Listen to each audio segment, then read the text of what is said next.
Utopia, was Thomas More or was it John More? Thomas More. Thomas More created this word. I think it's a combination of Latin and Greek, 2 different words.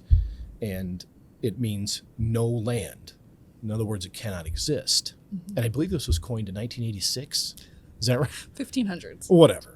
It's somewhere around there. But you threw that at me. I was going to do the lower lip out across my and just kind of walk out, but I was so dismayed that no one ever knows that because it's not necessary to know, I think.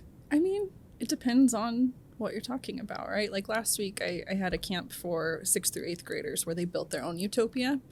I certainly didn't tell them Thomas More or 1500s, but No. I knew. You didn't throw that out there? No, we talked more about, we did talk about the fact that it means no place.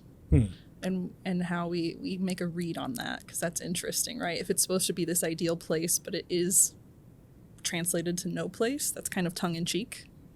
Yeah. Yeah. And What do the kids do with that? What did they create? Oh, it was so cool. So our humanities world building camp, they blew me away. 6th through 8th graders, I went in with expectations of what we would see. And I had one camper on Monday who said, I really care about pollution. And I'm going to make my world environmentally friendly and think through what technology we need to make that happen, what values as a nation my country is going to have to make that happen. And like he stuck to it and he came up with some really interesting things. I know you came to the exhibit. I did. But just that passion. We talked about social justice issues on Monday too, that they maybe wanted to try to eradicate in their utopias. And I went into that lesson thinking, okay, there's going to be no framework here, all right? 6th through 8th graders. I'm going to have to do a lot of foundation building. And I asked my question, what is a social justice issue? And every single camper knew what I was talking about. And from 6th to 8th grade? I don't know about you. you. That back then. 6th grade, I would have had no clue what that concept was. I wouldn't have any idea with that. No. And they knew what that was up We front. brainstormed a list on the board, and I kid you not, I had put away maybe 5 minutes for it. 15 minutes later, we were still building. Really? Yeah.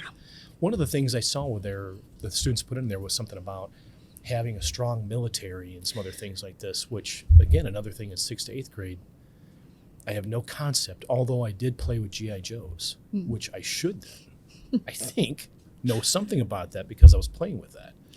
Yeah. Was that something you talked about in that camp as well?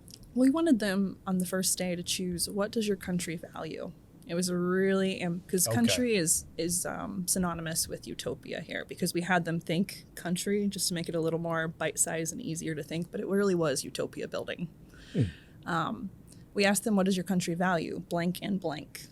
And the student you're referring to said military and tech, and I think came at that not really understanding what he wanted to do with that. Okay. But then realized, well, if I advance my military, what does that mean for my country? Right. While my citizens, maybe military kind of branches and connects with our police force. And he really was starting to pick apart, okay, what is dystopian about what I'm creating? And how do I kind of rein it back into that utopia state? And I was blown away last week, truly. I was blown away by that too. Just kind of working with them. Did you give them guidelines that you showed them, hey, this is what we're going to do. This is how you're going to put stuff, put buzzwords up there and just kind of throw it all together? Or did they come out of out of the blue, come out with a lot of the stuff? I think kind of like a writing classroom, even though this wasn't class, this was camp. I had to keep reminding myself that because they were just so ready with the material. I think I didn't want to stifle anything. So the first day was very loose formed. And then the second day we came and we represented what does education look like in your utopia? Here are some examples.